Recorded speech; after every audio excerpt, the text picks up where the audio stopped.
सुबह अखबार में रामचंद्र गुहा जी का लेख पढ़ रहा था। वो हर संडे को कई अखबारों में उनके कॉलम छपते हैं। तो उन्होंने एक लेख लिखा है कि गांधी बनाम लेनिन, कई साथियों ने पढ़ा होगा। यद्यपि उसमें बाबा साहब का जिक्र नहीं है, क्योंकि वो दूसरे संदर्भ में गांधी और लेनिन की तुलना करना चाह रहे थे। लेकिन मैं मानता हूं कि उस लेख के साथ ही मैं ये जोड़ दूं कि 20वीं शताब्दी के ये 3 बड़े विचारक हुए हैं जिन्होंने केवल किसी एक समुदाय को या एक देश को नहीं, पूरी दुनिया को अपने विचारों से प्रभावित किया, और पूरे दुनिया में उनके विचारों पे मंथन करने वाले, चिंतन करने वाले, कार्य करने वाले लोग हैं। तो मैं इस संदर्भ को उससे इसलिए जोड़ रहा हूं कि उन्होंने कहा कि लेनिन और गांधी दोनों का उद्देश्य एक था, गरीब, कमजोर, दबे कुचले, शोषित, वंचित के पक्ष में आवाज उठाना, उनके लिए व्यवस्था में बदलाव करना, परिवर्तन करना। लेकिन दोनों के साधन अलग अलग थे। लेनिन जो है हथियारों की क्रांति में विश्वास रखते थे, गांधी जी अहिंसा में विश्वास रखते थे। वो नैतिक परिवर्तन चाहते थे। लेकिन मैं ये देख के आश्चर्यचकित हूं कि वो दोनों जो बड़े विचारक थे 20वीं सदी के, और बाबा साहब तीसरे विचारक बड़ी सदी 20वीं सदी के, वो कमजोर के पक्ष में, गरीब के पक्ष में, वंचित के पक्ष में, दलित के पक्ष में, ओबीसी के पक्ष में, आदिवासी के पक्ष में, महिलाओं के पक्ष में, अल्पसंख्यक समाज के पक्ष में व्यवस्था परिवर्तन चाहते थे। लेकिन आज जो सत्ता में बैठे हैं, इनमें से किसके पक्ष में परिवर्तन चाहते हैं? ये इन सबके विरोधी हैं, सबके विरोधी हैं। और जिनके ये समर्थक हैं वो केवल 5% हैं। और 5% लोगों के हित में काम करके वो कैसे सत्ता में बैठे हैं, सबसे बड़े सोचने का विषय ये है। और इसका जवाब ये है कि वो हमारी मूर्खता की वजह से सत्ता में बैठे हैं, वो हमारी मानसिक गुलामी की वजह से सत्ता में बैठे हैं। अभी अशोक भारती जी ने एक बहुत बढ़िया कोटेशन दी, मुझे बहुत अच्छी लगी, और मैं इसे आगे भी प्रयोग करूंगा, कि अत्याचार का विरोध करने वाले क्या है, पार्ट टाइमर हैं, और अत्याचार करने वाले फुल टाइमर हैं। इसमें मैं आपके इस बात से सहमत होते हुए, और बहुत सुंदर बात आपने कही है, और ऐसी अच्छी बातें अचानक ही निकलती हैं, जब निकलती हैं सोच समझ के नहीं आई जाती। इसमें मैं एक बात और जोड़ना चाहता हूं और आपसे निवेदन करना चाहता हूं कि आप इस पर सोचें जो मैं कहना जा रहा हूं। अत्याचार करने वाले बहुत आत्मविश्वास से भरे हुए हैं, और अत्याचार का विरोध करने वाले सशंकित हैं, आशंकित हैं। हम लोग उस कॉन्फिडेंस के साथ गलत बातों का विरोध नहीं कर पाते जिस कॉन्फिडेंस के साथ वो गलत बातों को थोप देते हैं। फर्जी कहानियां, फर्जी किस्से, फर्जी पुस्तकें, फर्जी सिद्धांत, फर्जी श्लोक उठा लाएंगे कहीं से, जो तमाम हमारे खिलाफ हैं, जिनमें हमारी गुलामी की व्यवस्था की गई है। और वो इतने कॉन्फिडेंस के साथ बोलेंगे और अपने आप को महिमामंडित करेंगे, और हम उतने आत्मविश्वास के साथ सच बात नहीं कह पाते जितने आत्मविश्वास के साथ वो झूठ बात कहते हैं। इसलिए मैं कहना चाहता हूं कि हम लोगों को, जो बाबा साहब ने कहा था कि शिक्षित बनो, शिक्षित तो काफ़ी संख्या में हो गए हैं, ज्ञानवान काफ़ी संख्या में हो गए हैं, लेकिन उस ज्ञान को दबाए बैठे हैं, उस ज्ञान को बाहर लाने की हिम्मत नहीं कर पाते। ये हमें पता है कि सामने वाला झूठ बोल रहा है, और ये बहकाने की बात कर रहा है, और ये फर्जी बात कर रहा है, लेकिन हम उस हिम्मत के साथ उसका विरोध नहीं कर पाते। इसलिए मैं पिछले कुछ महीनों से हर कार्यक्रम में जहां भी मुझे बोलने का मौका मिलता है, मैं एक बात जगह जगह कह रहा हूं कि भयमुक्त बनो और मुखर बनो, निडर बनो और मुखर बनो, डर न छोड़ दो, डरो मत। इससे ज्यादा ये हमारा क्या बिगाड़ेंगे जो अब तक बिगाड़ लिया, फिर काहे बात का डर है।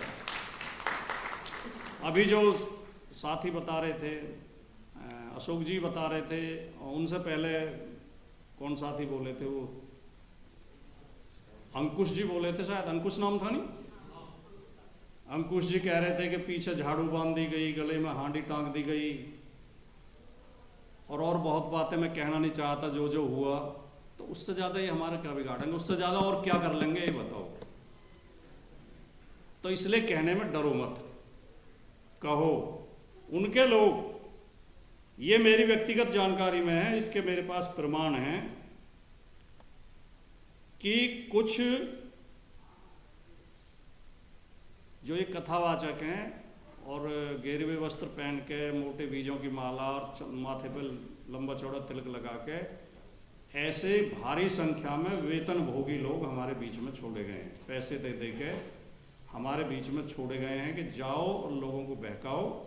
उनकी सरकार भी मदद करती है, उनकी प्रशासन भी मदद करता है, उनकी मीडिया भी मदद करता है। मीडिया में उनके ऐसे ऐसे घटिया बयान चलाए जाते हैं। और आपने देखा होगा अभी एक पुलिस लाइन में एसएसपी ने वो परेड करा दी उनके समर्थन में, जो एक कथावाचक के समर्थन में पूरी पुलिस खड़ी कर दी लाइन में। और अभी एक दूसरे व्यक्ति के लिए चार्टेड प्लान की व्यवस्था की एक गवर्नमेंट ने, एक स्टेट गवर्नमेंट ने। और बाकी सब जगह इन्हें वीआईपी ट्रीटमेंट तो दिए ही जा रहे हैं, सुरक्षा दी जा रही हैं, और तो सरकारें उनको प्रमोट कर रही हैं, मीडिया उनको प्रमोट कर रहा है। अब आप देखिए, एक अखबार के विज्ञापन की कटिंग है मेरे पास, इसमें लिखा है, वैकेंसी निकली है, हैदराबाद मंदिर में चाहिए ब्राह्मण हलवाई, सैलरी 12,000 रुपये महीना। ब्राह्मण रसोई घर सहायक, सैलरी 10,000 रुपये महीना। ब्राह्मण प्रचारक, सैलरी 10,000। ब्राह्मण driver, salary 12,000। Cleaner any caste, cleaner किसी भी जाति का चलेगा। किसी चैनल पे आपने डिबेट देखी कि यह कैसा विज्ञापन है, ऐसा क्यों किया जा रहा है? आज जब बाबा साहब का संविधान इस देश में लागू है, जब हम लोकतंत्र का दम भरते हैं, जब हम सामाजिक परिवर्तन का दम भरते हैं, तब भी अखबार में इस तरह का विज्ञापन छप रहा है। क्यों नहीं सरकार इसके खिलाफ एफआईआर दर्ज कर रही? और जिन्होंने विज्ञापन दिया इन्हें जेल में क्यों नहीं डाला जा रहा? एक अभी उत्तर प्रदेश में एक ब्राह्मण लड़के की शादी हुई, वो समाजवादी पार्टी कार्यकर्ता, उसने पार्टी के अध्यक्ष श्री अखिलेश यादव जी को निमंत्रण दिया। अखिलेश यादव उसकी शादी में गए तो दूल्हे और दुल्हन दोनों ने उनके पैर छू लिए। आम बात है, शादी में कोई बड़ा आया है तो दूल्हे दुल्हन पैर छू के आशीर्वाद ले लें। तो इसमें एक समुदाय के लोग इतने नाराज हैं, इतने रुष्ट हैं, इतनी चिंता उन्हें हो गई। ये हमारे एक पंडित जी त्रिपुरारी पांडे जी हैं, एक उस पर लिख रहे हैं एक्स पे, एक ब्राह्मण का पुत्र अखिलेश यादव का पैर छूकर आशीर्वाद ले रहा है और कुछ देखने को बाकी है, नाश होएगा भाई। मतलब हमारे 80-80 साल के बुजुर्ग उनके नीचे बैठे, खाट के नीचे जाके वो खाट पे बैठे रहे, वो उनके पैर भी छुए। 10-10 साल के लड़कों के पैर छुआ उनसे, कोई नाश नहीं होगा। एक राष्ट्रीय स्तर के नेता के पैर छू लिए दुल्हन दुल्हन ने तो नाश हो गया। बीजेपी के सांसद हैं अजय भट्ट उत्तराखंड के, संसद के अंदर बोला है, ऐसा नहीं कहीं सड़क पे चाय की ठपरी पे बोल दिया, संसद के अंदर, लोकसभा के अंदर। कहने लड़की की शादी ना हो रही हो, नौकरी नहीं लग रही हो, घर में कहीं पर उठापटक हो रही हो, पति पत्नी में नहीं बन रही हो, लड़का बिगड़ गया हो, गाय दूध नहीं दे रही हो, आप राम जय राम जय राम जय राम बोलिए, सब काम बन जाएंगे। ऐसी मूर्खतापूर्ण बातें जिस देश में सुनियोजित तरीके से बढ़ाई जा रही हैं, प्रसारित की जा रही हैं, थोपी जा रही हैं, उसमें हमें बहुत ज़्यादा सोचने, बहुत ज़्यादा काम करने की ज़रूरत है और इनका मुखर तरीके से विरोध करने की ज़रूरत है, इन मूर्खतापूर्ण बातों का। एक शंभू जगतगुरु हैं, नाम आप कोटेशन सुनाते ही समझ जाएंगे। वो कह रहे हैं, हम ब्राह्मण हैं, हमारे अंदर इतनी शक्तियां होती हैं कि बिना संभोग के बच्चा पैदा कर सकते हैं। हम शादी के बाद तंत्र मंत्र और सिद्धियों से बिना संभोग के बच्चा पैदा कर देते हैं।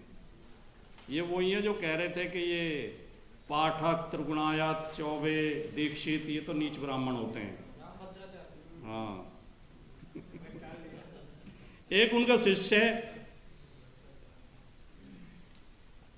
वो कह रहा है हम ब्राह्मण हैं, हम उच्च जाति के हैं, क्षत्रिय वैश्य शूद्र हमारे मूत्र से पैदा हुए हैं। सदियों से लोग ब्राह्मणों के चरण धोकर पीते हैं। जब ऐसी खराब खराब बातें कही, मैं ये केवल इसलिए मैंने ये बातें बताई, ये थोड़े से उदाहरण दिए कि फिर बाबा साहब का संविधान बचा कहाँ, फिर संविधान होने का आप दावा क्यों करते हैं। और जो अभी पीछे अभी जो बात आई कि आपका जो विषय है सरकारी नौकरियों का निजीकरण किया जा रहा है, सबको पता है, जो बड़ी बड़ी संस्थाएं निजीकरण किया जा रहा है, और हायर जुडिशरी में और मीडिया में दो जगह तो सामाजिक न्याय जीरो है, शून्य है। और मैं समझता हूँ सबसे ज़्यादा काम इन दो ही जगह से होता है। परसेप्शन और नैरेटिव बनाने का काम मीडिया करती है, और कहीं विवाद होगा तो उसमें फैसला देने का काम जुडिशरी करती है। उन दोनों जगह पे सामंतवादियों का कब्जा है पूरी तरह। तो हमें आवाज़ तो ये उठानी होगी कि प्राइवेट सेक्टर में आरक्षण किया जाए, और जुडिशरी में आरक्षण किया जाए, और मीडिया में आरक्षण किया जाए। मीडिया में आरक्षण की व्यवस्था हो, और इसकी व्यवस्था किए बिना देश में न्याय मिल ही नहीं पाएगा। नहीं तो 90% लोग जो थोड़े बहुत 40, 45, 50 साल में, हम आज़ादी के बाद, संविधान लागू होने के बाद 1950 के बाद 40-45 साल में थोड़े आगे बढ़े थे सामाजिक न्याय की दिशा में, थोड़ी समरसता आई थी। अभी अशोक भारती जी संख्या बता रहे थे कि इतने हमारे प्रोफेसर हैं, इतने असिस्टेंट प्रोफेसर हैं, तो ये थोड़े बहुत लोग आए थे, वो अब बंद हो गए हैं। अब वो NFS सिस्टम लागू हो गया है।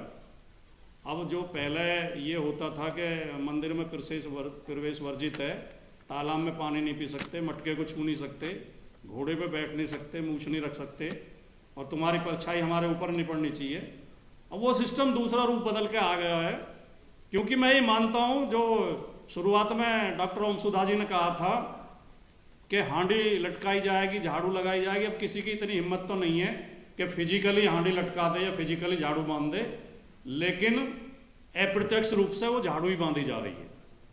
ये जो NFS है, नई मनुस्मृति है, जहाँ भर्तियाँ, ज़्यादातर भर्तियों में नॉट फाउंड सुटेबल कह के SC, ST, OBC के कैंडिडेट रोक दिए जाते हैं।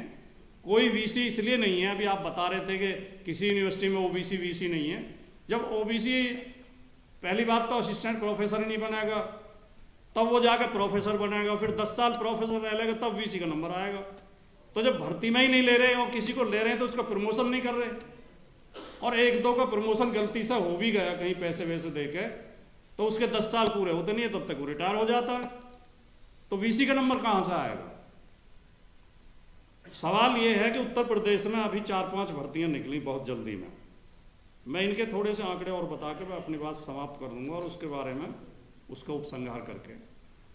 राजस्व लेखपाल की जगह निकली हैं 7,994, 27% OBC और 21% SC का आरक्षण मिलके इन्हें मिलनी चाहिए थी 3,997 सीट, लेकिन दी हैं 3,037। 960 सीट की बेईमानी कर ली गई है। उसमें आवाज़ उठी है तो थोड़ा कह रहे हैं कि सुधार करेंगे, कुछ करेंगे, लेकिन मुझे नहीं लगता कुछ कर पाएंगे, क्योंकि 69,000 शिक्षक भर्ती में अभी तक नहीं कर पाए। 69,000 शिक्षक भर्ती में 29,339 पद SC और OBC के चोरी किए इन्होंने, 29,339। और वो केस राष्ट्रीय पिछड़ा वर्ग आयोग, उसके बाद हाईकोर्ट के बाद सुप्रीम कोर्ट में है, जबकि वो केवल स्टूडेंट की शिकायत पे सरकार ही कर सकती थी उसको व्यवस्था। और हाईकोर्ट का तो स्पष्ट आदेश था कि पहली मेरिट कैंसिल की जाए और नई मेरिट बनाई जाए। आरक्षण में वो हुआ है, धांधली हुई है, लेकिन सरकार ने नहीं किया। सुप्रीम कोर्ट में अब केस है। पशु चिकित्सा अधिकारी के 404 पद निकले हैं, 404 में एक भी OBC को नहीं दिया, OBC 0। जो विज्ञापन छपा उसमें बाकायदा OBC 0। बांदा कृषि विश्वविद्यालय में भर्ती हुई पिछले दिनों 15 असिस्टेंट प्रोफेसर भर्ती हुए, जिनमें 12 जनरल लिए गए, और इन 12 में भी 8 राजपूत और 4 ब्राह्मण। अब कम से कम एक बात पे तो ब्राह्मण गर्व करते ही थे कि और जगह हम हो ना हो, स्कूल कॉलेजों में तो यूनिवर्सिटियों में तो हम ही ज़्यादा आते हैं। अब जब से योगी जी उत्तर प्रदेश के मुख्यमंत्री बने, योग्यता ट्रांसफर हो गई है, पंडित जी की तरफ से योग्यता सिंह साहब की तरफ चली गई है। अब उसमें 12 में 8 राजपूत और 4 ब्राह्मण भर्ती हुए।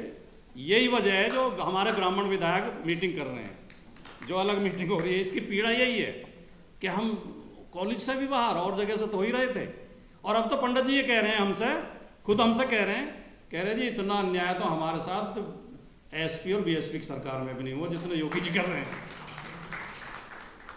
तो मैं तो राहत इंदौरी का शेर याद आता है मुझे तो कि लगेगी आग तो आएंगे सभी घर जद में, यहाँ पे सिर्फ हमारा मकान थोड़ी है।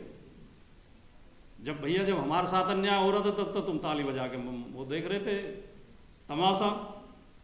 लखीमपुर खीरी सहकारी बैंक में भर्ती हुई 27, ओबीसी 14 होने चाहिए थे, 27% आरक्षण के हिसाब से 8 लिए गए केवल। यूपी में जो अभी मैं बता रहा था पोस्ट निकली हुई है मेडिकल ऑफिसर की 365 पोस्ट है, इसमें क्या बोलते हैं इसे एलोपैथी में। ओबीसी की 99 सीट होनी चाहिए, 28 दी हैं। ये विज्ञापन बता रहा हूं मैं जो अखबार में छपे हैं, उनसे नोट करके लाया हूं मैं। प्रवर्तन सिपाही के 129 पोस्ट हैं, उनमें 99 होनी चाहिए, ओबीसी की 30 दी हैं केवल। तो ये अन्याय सरेआम हो रहा है, आरक्षित सीटें भी नहीं दी जा रही हैं।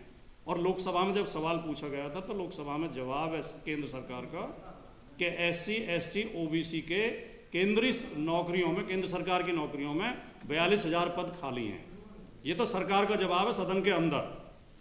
तो साथियों मैं ये कहना चाहता हूँ केवल कि इतना अन्याय करने की हिम्मत और इतने बड़बोलेपन की हिम्मत और इतनी खराब बातें कहने की हिम्मत 5% लोग तब तक कर पा रहे हैं जब तक ये 95% लोग सोए हुए हैं, या ये समझ नहीं पा रहे हैं, या ये मुखर नहीं हैं, या ये बोलते नहीं हैं। वह हमें एक ही बात करनी है, सारी समस्याओं का इलाज ये है कि जहां गलत बात हो वहीं मुंह पे विरोध करो, जम के विरोध करो। जय भीम, जय भारत।